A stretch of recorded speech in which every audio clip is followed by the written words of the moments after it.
Mas é que eu acho que no começo, quando você lançava, também acho que tinha essa coisa de... A internet não tava... Nada tava muito claro que isso ficaria registrado pra sempre. Tem Que isso. você perderia o controle de... Porque hoje, se você tirar um vídeo, você sabe que não sai da internet, né? Muita gente já claro. baixou esse vídeo. Isso já ficou. Às vezes tem um acho... stories que sai em 24 horas, já era. Exato. As pessoas podem baixar e isso tudo pode, né, ficar registrado pra sempre. Eu acho que quando você começou a realmente, mais de 10 anos atrás, assim, eu acho que não tinha não tinha essa ideia do que aconteceria. E quando começou a ter, que eu acho que daí você talvez entrou numa determinada crise, assim, de... Putz, talvez isso aqui que eu tô fazendo vai ficar marcado pra sempre, eu quero. Passou por aí a sua crise, assim, de não cantar mais? Olha, eu acho que a mudança que houve no meu canal foi natural. Não teve um momento dessa transição que foi racional, assim, do tipo, agora vou trabalhar com isso, então vou parar de fazer música. Foi meio que o que eu disse, né? Eu quis responder uns comentários e aí eu também entrei na faculdade. Eu tava, quer dizer, eu já estava na faculdade há um tempo, mas eu comecei a estudar críticas feministas, estudos de gênero. E eu também comecei a me aceitar, porque eu criei o canal... Eu tinha 17 anos, gente. Eu tava, assim, eu nem sabia direito o que eu era.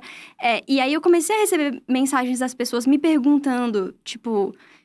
qual é a sua sexualidade? Eu não tinha muita certeza também na época. Então, isso me fez questionar. E entrar na faculdade também foi muito importante pra mim. Pra eu me aceitar, pra eu me entender. Pra eu entender também o caráter político da minha existência, sabe? De querer marcar essa posição. E aí, eu acho que isso foi me levando a criar esse conteúdo. Até porque eu queria levar pras pessoas um conteúdo que talvez elas não tivessem acesso. O acesso que eu tive, né? Porque eu tava na faculdade, mas eu sei que nem todo mundo faz faculdade. E nem todo mundo faz uma faculdade que proporciona esse debate. Porque eu fiz letras. E letras na UFSC. Lá na UFSC tem um núcleo de pesquisa nessa área. Então, eu acho que... é uma universidade federal, né? É uma universidade federal de Santa Catarina. Mas, além de tudo, tem lá um departamento, tem professoras que trabalham essas questões. Então, acho que eu tive essa sorte, esse privilégio de ter acesso a esse conhecimento que eu queria levar para as outras pessoas. Então, não foi muito consciente essa mudança. Mas, com certeza, né, Rafa? Assim, hoje, eu sou muito mais... Eu penso 1000 vezes antes de fazer qualquer coisa, antes de escrever qualquer coisa, antes de postar um vídeo. Não só porque... eu tenho um público maior hoje, então acho que a nossa responsabilidade é muito maior também. A gente, sabe, é a nossa obrigação ter cuidado com o que a gente fala. Mas também porque tem esse medo, né? De, sei lá, de alguém fazer piada, virar meme, qualquer coisa. A gente tem esse medo. Até porque, como eu falei, né? Eu tenho fobia social. Então, pra mim, é muito mais complicado, eu acho, do que pra outras pessoas, talvez... estar num espaço de exposição, porque já é complicado pra mim as relações sociais fora da internet mesmo. Então, na internet, que, sei lá, quantas pessoas podem estar te vendo, eu não sei quantas pessoas estão aqui, sabe? Entende? Eu não sei quantas pessoas vão ver tudo que eu tô falando agora. Então, isso deixa a gente muito mais alerta. Algo que não acontecia em 2008, 2009, 2010, sei lá. Eu acho que é uma coisa um pouco mais recente. Sim. Nossa, amiga, eu fiquei muito curiosa, porque a gente já falou muito, né, sobre essas questões de fobia social e de como, às vezes, é difícil você a gente sempre fala que a nossa bateria social, ela é muito curta, né? Tipo, sempre são as duas tias do rolê, assim, as que saem mais cedo, as que porque a gente, né, realmente... E aí, eu fiquei pensando, como é que você lida com essa dualidade que é trabalhar com a internet? Porque ao mesmo passo que você tem essas questões suas na sua vida pessoal, também tem um fato de que você precisa de números, você precisa que mais pessoas vejam aquilo, você precisa que mais pessoas Porque é o seu tenham trabalho acesso. também, né? Como é que lidar com essa dualidade? Eu acho que se eu não trabalhasse com internet, eu ia ser aquela pessoa que posta foto de comida, de gato. Eu já sou um pouco assim, né? Eu já posto stories do gato. Low profile.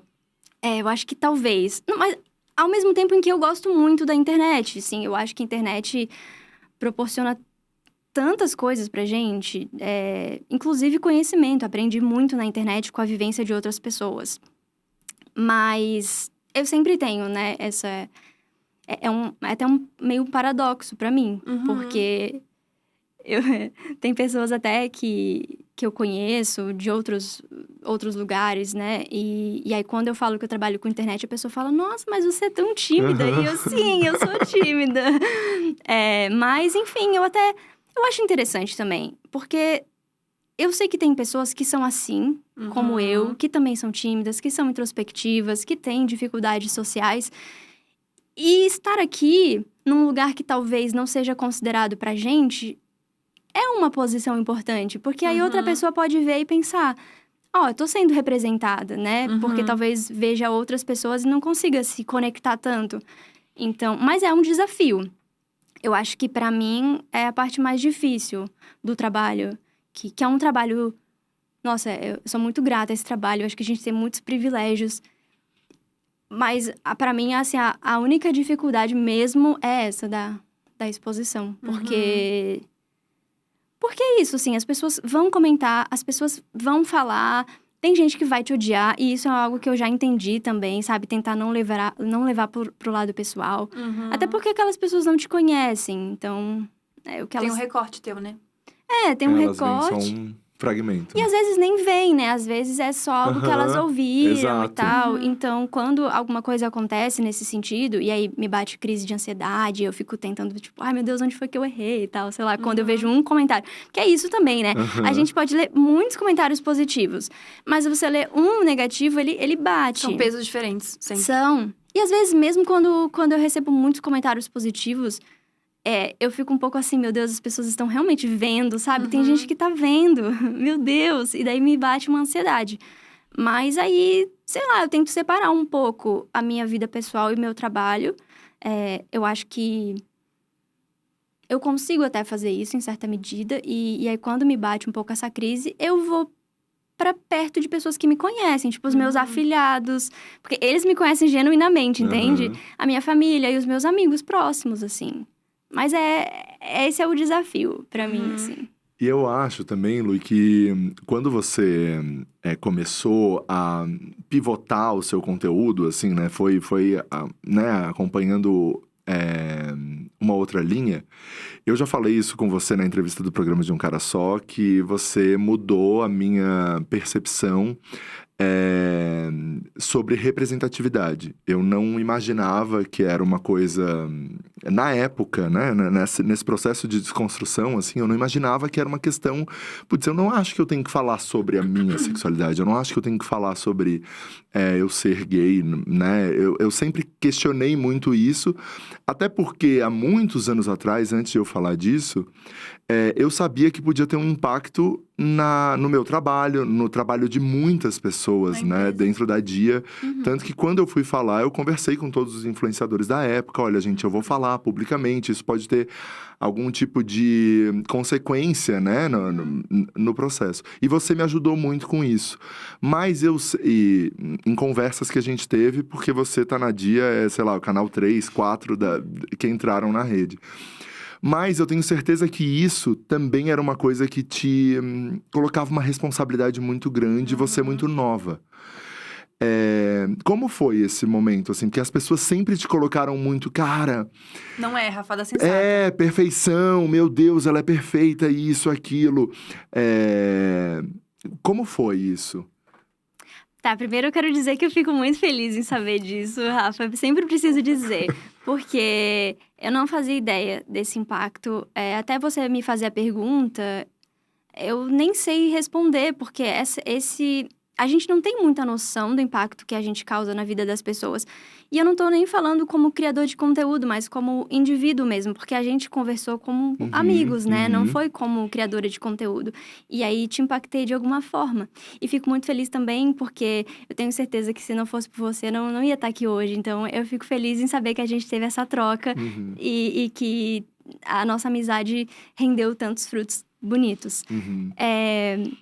Mas, assim, realmente, existe essa responsabilidade. E eu acho que a gente precisa estar consciente dela.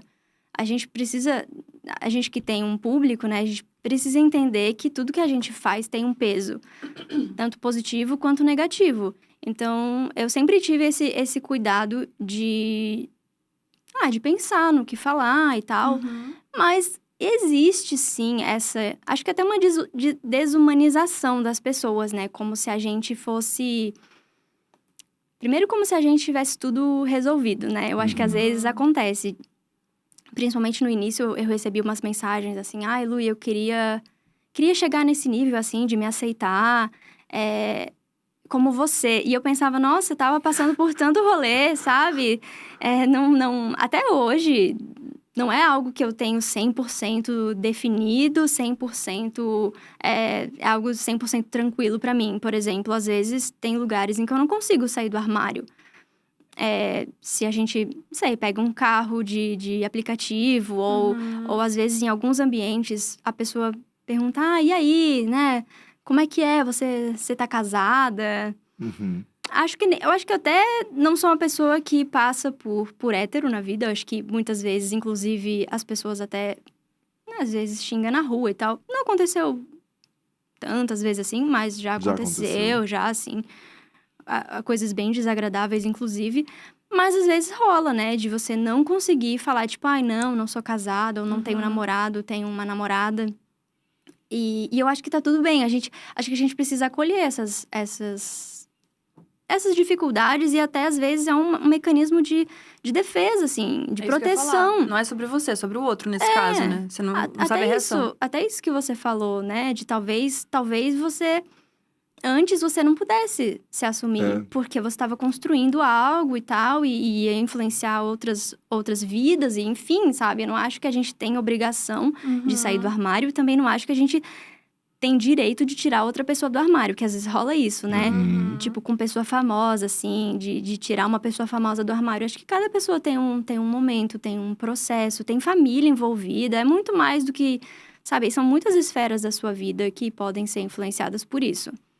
Mas, eu não sei, eu não tenho muita noção da responsabilidade, eu acho, assim, dessa que você disse.